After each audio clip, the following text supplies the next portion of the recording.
Okay, now we're going to look at using the general first order model for step inputs to determine what happens when we have multiple switches in the system or multiple step input events. And really all we have to do for this type of problem is look at multiple first order systems and establish the initial condition and the steady state value that it would approach. And we have to be a little bit careful about how we keep track of the time and make sure we shift time accordingly to when the events occur. So in this example, we have a 20-volt supply. At before time 0, nothing is connected, and we're going to assume that this capacitor here is fully discharged. So there's no potential across that capacitor. At some arbitrary time, we're going to close switch 1, and the output voltage across this capacitor is going to change because we have an RC, a low-pass RC filter circuit that's developed here. 1 second later, we're going to close switch 2, and the output voltage will approach a different value because of the addition of this this switch closure. And then 1 second after that, total of t equals 2, switch 3 will close. So we'll have some interesting behavior because of the order in which these switches are closed. And we're going to take a look at how we can figure that out and how we can come up with a expression that will tell us how all of this will change. Alright, so to begin, what we need to do is we need to take a look at our system, and this is the whole system together, and what we're going to have to look at is what happens when each switch closes. So we're going to have to develop our differential equation model for each case and determine the initial conditions and the final steady state value for these conditions. Alright, so the first thing that happens is at time t equals 0, this switch right here, switch 1, closes. Switch 2 and switch 3 remain open. So if we were to redraw the circuit and the path that current could take through this circuit, the only thing that we're going to have is the 10 ohm resistor, R1. Switches 2 and 3 remain open, so the only other thing that's connected in series is that capacitive element C1. Okay, so again, using the general first order step input model, we need to establish the time constant for this system. We know that from experience, for an R and a C element, a resistor and a capacitor in series with each other, the time constant is going to be given as R1 times C1, or R times C. Okay, so in this case, R times C, if we take the product of the 10 k ohm with the 100 mic, that gives us a value of 1 second. So our time constant for this first case is 1 second. We're going to ignore all of the other switches right now, and what happens, we're just considering how would we model if this switch 1 closed and that's it. Okay, the other thing that we need to know is we need to know the output voltage at when this initial change occurs, as well as we need to establish the steady state value that that the voltage would approach. Okay, so to determine the initial value, we have to look at what happens or what is happening before this switch closes and immediately after this switch 1 closes.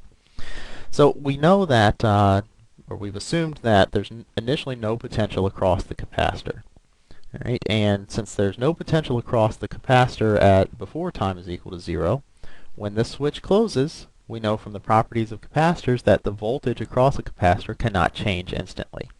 Therefore, right after switch 1 closes, and when we form this circuit right here, we know that the output voltage across the capacitor has to be 0, since it was 0 right before the switch closed. So V out at time equals 0 in this case has to be equal to 0 volts. Okay, and to determine the output at our steady state value after a long period of time, we're going to use, again, the property of the capacitor. After the switch has been closed for a long period of time, the electric field in the capacitor becomes fully established. That means no current can flow through the capacitor, and therefore the capacitor acts like an open circuit.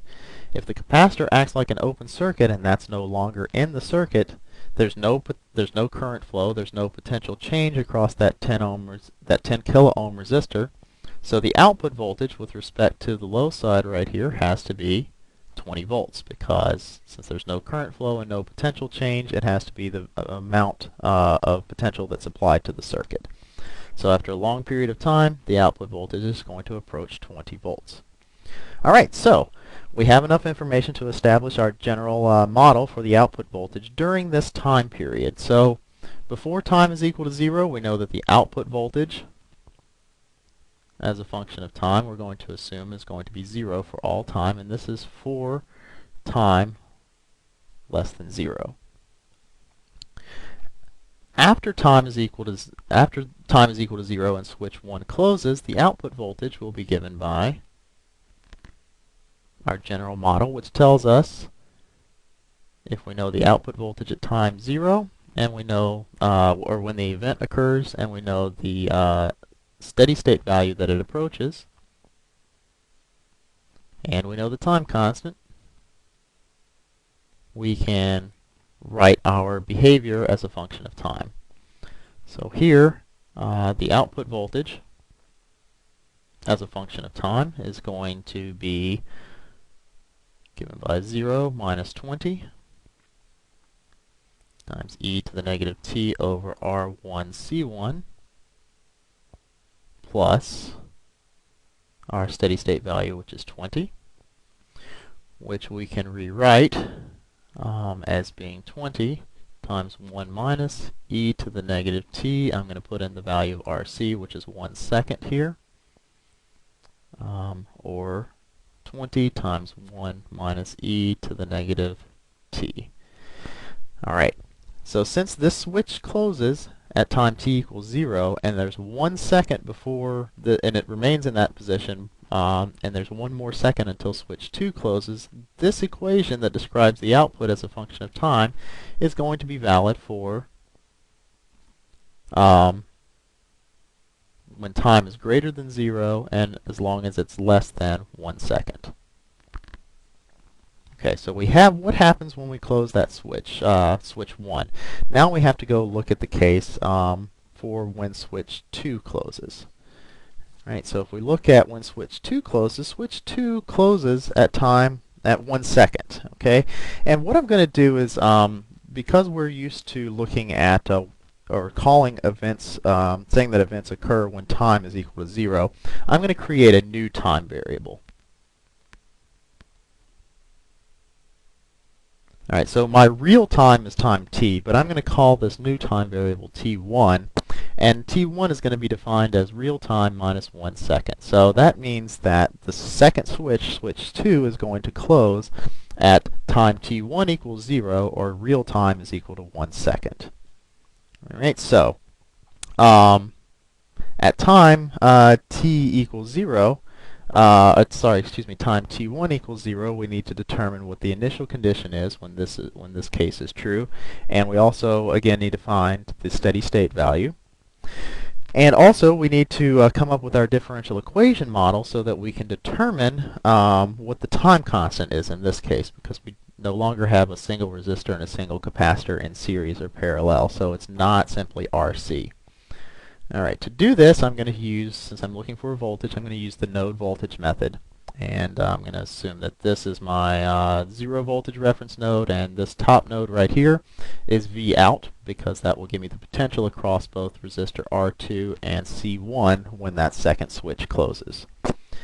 Alright, to come up with the differential equation model so that I can come up with my time constant, I'm going to apply Kirchhoff's voltage law, or excuse me, Kirchhoff's current law.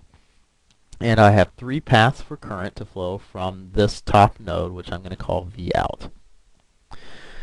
Current can flow through resistor R1 back to the power supply. It can flow through resistor 2 down to our signal ground, or it can flow through capacitor 1 down to the signal ground. All of those paths have to sum to 0, and now I'm going to use my current to voltage relationships for the resistor and capacitor to replace these currents with voltage values. Alright, so for the current through resistor 1, again we're going to assume, like we always do with the node voltage method, that this node is at a higher potential than the node, or that current is always leaving the node, so this has to be at a higher potential than where it's going. So in this case it will be V out minus 20 volts divided by resistor R1. The current through R2 will be given by the voltage at this node minus the voltage at our 0 reference node, which is 0, right, divided by R2. And our current to voltage relationship for the capacitor tells us that the current through the capacitor is C1 times the rate of change of the potential across the capacitive element. All of that needs to sum to 0. Alright, so I'm going to do a little bit of algebra here. I'm going to multiply through by R1 and R2. So when I do that, I get R1, R2, C1 times the derivative of the output voltage with respect to time, plus R1 plus R2 times Vout is equal to R2 times the 20 volts of input that we have. Alright, I want to get this into standard form. So rearranging things and putting things into standard form, I'm going to divide through by this quantity R1 plus R2, and I wind up with R1, R2, C1 over R1 plus R2 times the derivative of the output voltage with respect to time. Plus Vout is equal to R2 over R1 plus R2 times the 20 volts of the input voltage. Okay, so that tells us that since this represents our time constant is R1, R2, C1 over R1 plus R2. Okay, when I plug in the values, the 10 kilo ohms each for the 2 resistor values and my 100 microfarads for the capacitance, I wind up with a time constant of 0.5 seconds, half a second. Okay, now I need to turn my attention to looking at what happens right before that second switch S2 closes and what happens in the steady state. What we need to recognize here is that the voltage across the capacitor is not going to change instantaneously. So the voltage across the capacitor is going to be dictated by the solution that we got for the first case. So between time is equal to 0 and time is equal to 1 right after switch 1 closed. So right before the switch closes, the voltage across the capacitor is going to be given by this equation where we substitute T equals 1 into it. And since the voltage across the capacitor can't change instantly, as soon as switch 2 closes, the output voltage across that capacitor when switch 2 closes is going to have to be the same as it was right before that switch closed. Alright, so our initial condition is going to be established based on the previous result that we got. So at time t equals 0, the output voltage is going to be given by, at time, I need to rewrite that to be more explicit. At time, t1 is equal to 0, which is the same thing as time, as our regular time equaling 1 second.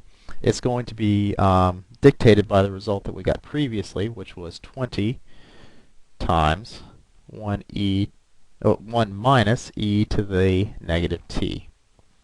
Alright, and we're going to substitute, since t1 is equal to 0, that means regular time has to be equal to 1.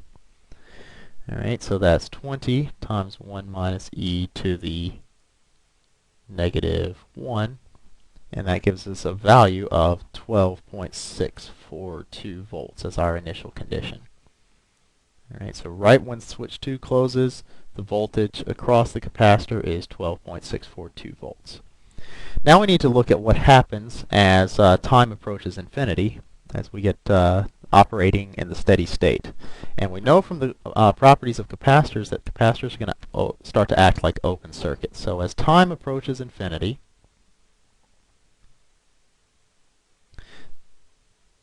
this capacitor right here is going to start acting like an open circuit. If this starts acting like an open circuit, current will still flow through resistor 1 and resistor 2. There will be no current path through the capacitor.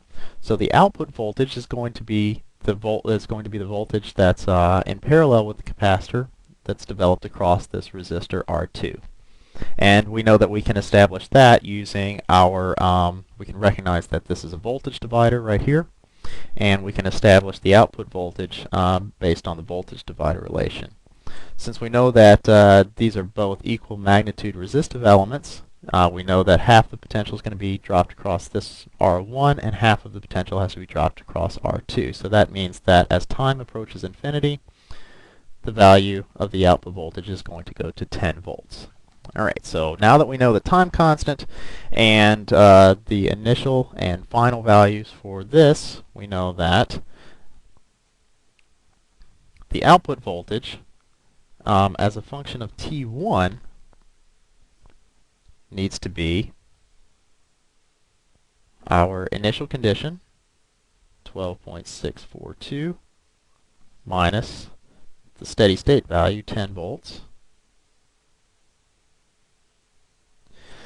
multiplied by e to the negative T1 over our time constant, which is 0.5. And we're going to add in our steady state value. Alright, so all the units of this is going to be in volts. Now, to get this back into our regular time base, corresponding to this 1 second, what I'm going to do is I'm going to substitute my definition of T1 back in, wherein this T is going to represent regular time. Alright, so V out as a function of real time is going to be equal to, the difference between this is going to be 2.642 times e to the negative 2t1, oh sorry, 2t, not t1, 2t minus 1, so this will put us back into regular or real time, plus 10 volts. And this will now be valid for real time is between 1 second and 2 seconds until switch 2 closes, or excuse me, switch 3 closes and we add this other resistor into the network. Alright, so that means finally we need to look at what happens when switch 3 closes. So again, I'm going to establish a new time variable because this occurs at a different period in time, and I want to set up my equations as though the event occurs at time equals 0. So I'm going to create a new time variable called T2. And T2 is going to be equal to regular time minus 2 seconds. Alright, so when the switch closes, T2 is equal to 0, or real time is equal to 1 second. Okay, so again, I need to establish my initial conditions and my final steady state value. To establish my initial condition, we're going to use the same principle that we did before. So this equation right here that we came up with in the last step establishes what happens for real time between 1 and 2 seconds. And when switch 3 closes at time t equals 2 seconds, the initial value is, the value of this when time is equal to 2 seconds is going to tell us the potential that's developed across the capacitor at that time. Since the potential across the capacitor cannot change instantaneously when we put the third switch in there, the initial value for this condition when we put the third switch in there is going to have to be the same as it was just prior. So the output voltage when T2 equals 0, which corresponds to real time equaling 2 seconds, is equal to what we came up with before, 2.642 e to the negative 2 t minus 1 plus 10 volts. All right, and when I substitute in 2 for this value for time t, the result that I am going to get will be equal to 10.357 volts. Okay, so that tells us the initial condition when switch 3 closes and we connect this additional resistor into the circuit. Okay, the other simplification that I'm going to make here is I see that R2 and R3, when switch 3 closes, these will now be in parallel with each other. So I can combine them into an effective parallel resistance, which is 5 kilo ohms. All right, so so now what I want to look at is what happens when the output voltage as time approaches a very large value.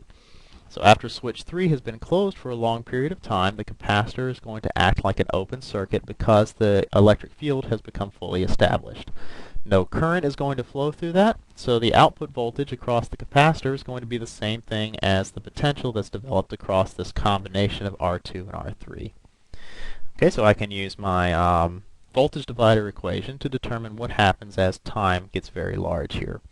And that's going to be the input voltage. The potential that I'm interested in is across that combination of R2 and 3, which is the 5 kiloohms, divided by R2, 3 plus R1. And when I substitute in my values of 10 kiloohms for R1 and 5 kiloohms for R2 and 3, and the value of 20 volts for my input voltage, I wind up with 6 2/3 of a volt for the final steady state value that the voltage across this capacitor approaches as time gets really large. So now the final thing that we need to do is we need to establish our constant. Well, our time constant is going to look a lot like the second case that we just looked at. So if you compare when switch 2 closes, we had two resistors in the circuit. One of the resistors was in parallel with the capacitive element. So we have the same thing going on here. The only difference is that this R2, when switch 2 closes, now becomes, when switch 3 closes, this combination, this 5 kilo ohm combination of R2 and R3 in the circuit. So everywhere we see R2, we're going to replace that with R2 effective.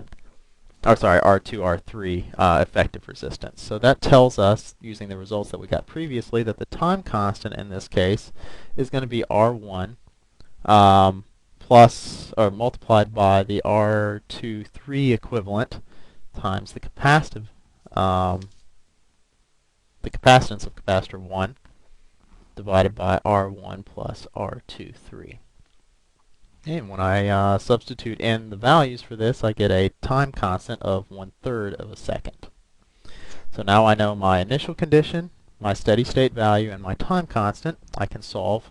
I can use the general step input model to come up with what happens as soon as switch 3 closes. So as a function of T2, since T2 is 0, that's when the step input occurs, I know that my initial condition is 10.357 volts. I know that my final steady state value is 6.667 volts. Right. I know that e to the negative t over tau, since tau is 1/3, that's going to give me 3 times T2. Plus my final steady state value is going to be 6.667 volts. Okay, now I'm going to substitute my definition of T2 back in to get this back into our regular time base. So V out as a function of our regular time is going to be, taking the difference here, 3.691 times e to the negative 3 t minus the regular time minus 2 seconds plus 6.667. Now this solution is going to be valid only when real time is after real time is equal to 2 seconds. So this is valid after switch 3 closes. So when t is greater than 2 seconds. Okay, so looking back on this, I've used the general first order step input model to establish what happens to the system when switch 1 closes, and we came up with an equation that's valid before time is equal to 0, between 0 and 1 second. After switch 2 closes, using the initial condition established from the first solution, we came up with an expression that tells us how the output voltage changes between 1 and 2 seconds. And then we looked at the system after switch 3 closed and came up with the expression that tells us how the potential across the capacitor is going to change after switch 3 closes at 2 seconds. Okay, so putting all of that together, the final solution is going to be the combination of all of those elements. When we look at the graph, now that we've incorporated that time shift into all of it, if we could actually use Excel or MATLAB to plot how the output voltage is going to change as a function of time. And we see that at 1 second we have a change in what happens, and at 2 seconds we have a change in what happens. In each case, since it's a first order system, in this initial case right here between 0 and 1, the voltage we said was going to approach 20 volts, but it never reaches that 20 volts because switch 2 enters into the system or is switched on and connects that second resistor into the system before this reaches steady state. So that's why we don't see a full approach to steady state. And since that's entered into the system, it's going to reduce the value to which the final steady state system is going to approach. So it was supposed to approach 10 volts, and you see that it actually starts to make that approach. But before it gets to the steady state value of 10 volts, we switch in that third resistor, and we're going to change the conditions in that we're approaching a different steady state value of 6 2/3 volts. Since nothing else happens after time t is equal to 2 seconds, we are going to eventually approach that 6 2/3 volt condition.